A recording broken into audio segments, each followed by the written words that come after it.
Welcome to Charter Local Edition. I'm Brad Pomerance in the San Gabriel Valley today, and we are joined by Meredith McKenzie. She is the president of the Altadena Library District. Where is Altadena? What is a library district? Well, thank you, Brad. It's a pleasure to be here. Of course. Altadena is a small unincorporated community that rests north of Pasadena. Got it. Between Pasadena and the Angeles National Forest. Sure. So we're a small community of approximately 40,000 residents. What is a library district? You're elected, by the way. This That's is correct. not some ceremonial position. You had to be elected by your voters.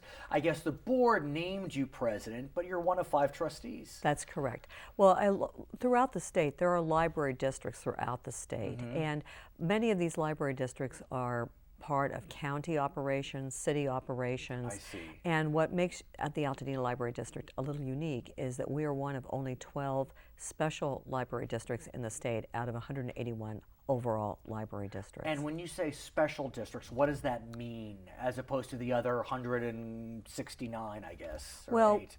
well, what it means is that the community of Altadena decided in the 1920s that they wanted to have a local library.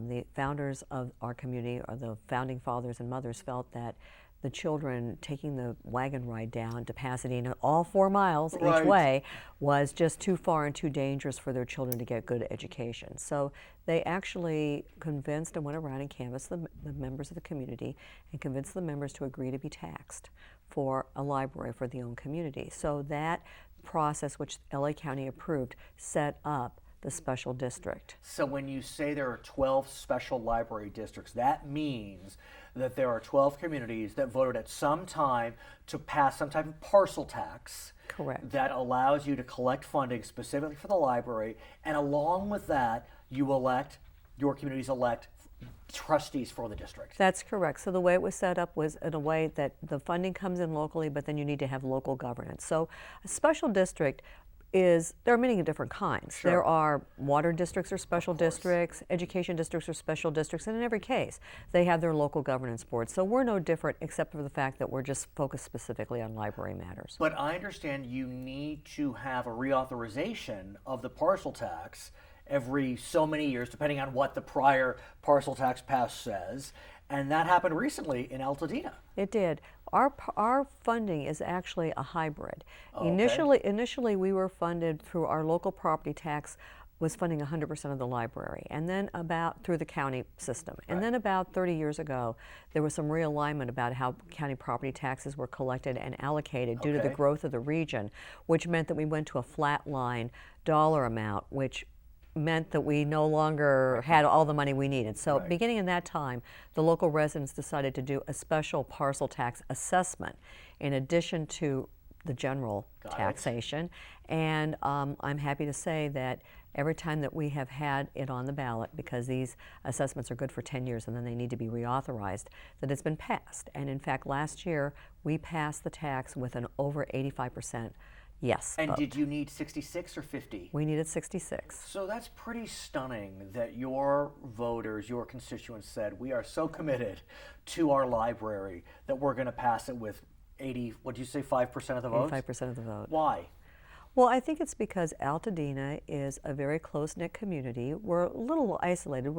In modern times, it's very easy to get up and down the hill to Pasadena. So there's a lot of intermingling between those two communities. But I think because we're in the foothills, I think because we have traditionally been an agricultural community, which is still, oh yes, in fact, it is still legal to ride your horse on the roads in Altadena. Do people do that? Yes, including me. You do? All the time. Okay. All the time. Okay. Do you ride your horse to the library? I have done that. I've actually been at the library for events with him. We have a lot of families, younger families, that have moved into the community that, because of the larger lots there, really call themselves now urban farmers and grow their chickens and food. And it's funny you mentioned urban farmers, because in your day job, you're a professor of urban and regional planning. Yes. So it all makes sense. It all comes together. It does. So tell us a bit about your library.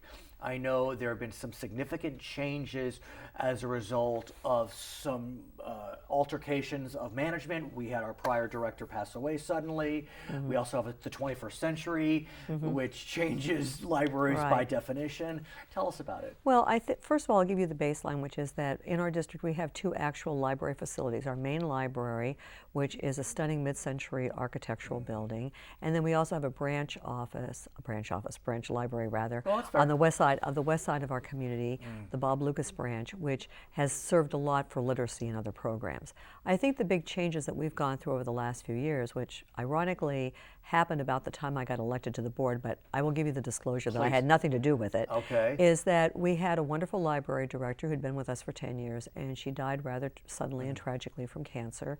And as a result of that, there were a lot of changes that went on. One of it was that I was a new board member who'd come on the board, which for a number of years had stability with board members. The second thing is that we needed to recruit and find a new library district director, because our model is that we have paid staff and a district director, and the 5 trustees are volunteer governance officers. So we're not paid to do this work.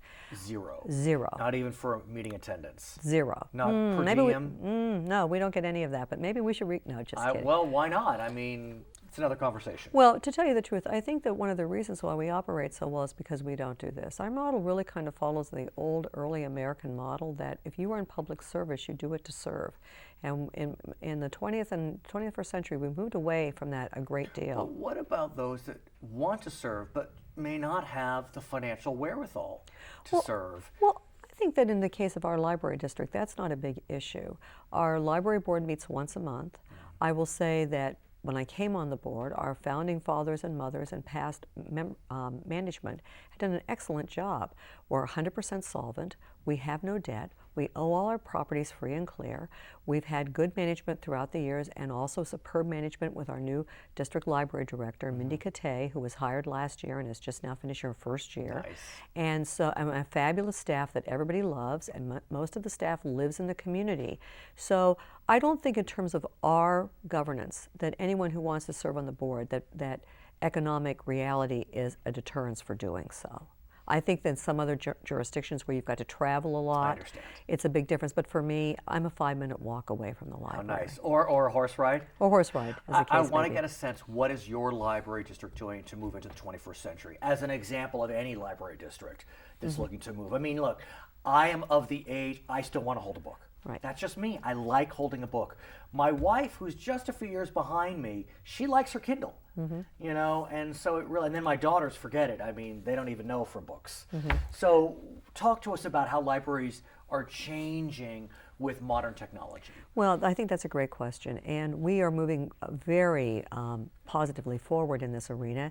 So to address the book Kindle situation, first of all, we have for our patrons the opportunity to download thousands of titles on your Kindle at home. You can do it electronically. You don't even have to come into the library. Does it vanish after 2 weeks? Is there 3 weeks. There's 3 weeks. So there is a way to manage that.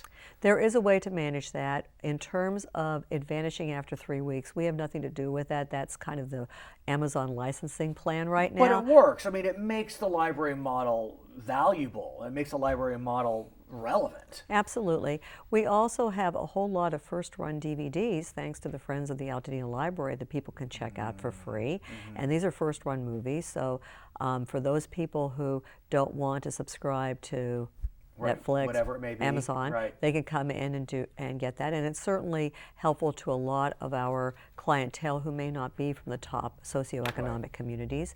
And I think the other we're currently going through a major technology upgrade to both our libraries in terms of our, and I'm not a technical person, but in terms of our bots and watts and whatever, that we're going to be pretty high streamed internet with support from the California state system. Congratulations on what you do. We appreciate it. Oh, Her name is Meredith McKenzie. She is the president of the Altadena Library District in the San Gabriel Valley. I'm Brad Pomerance. It's Charter Local Edition.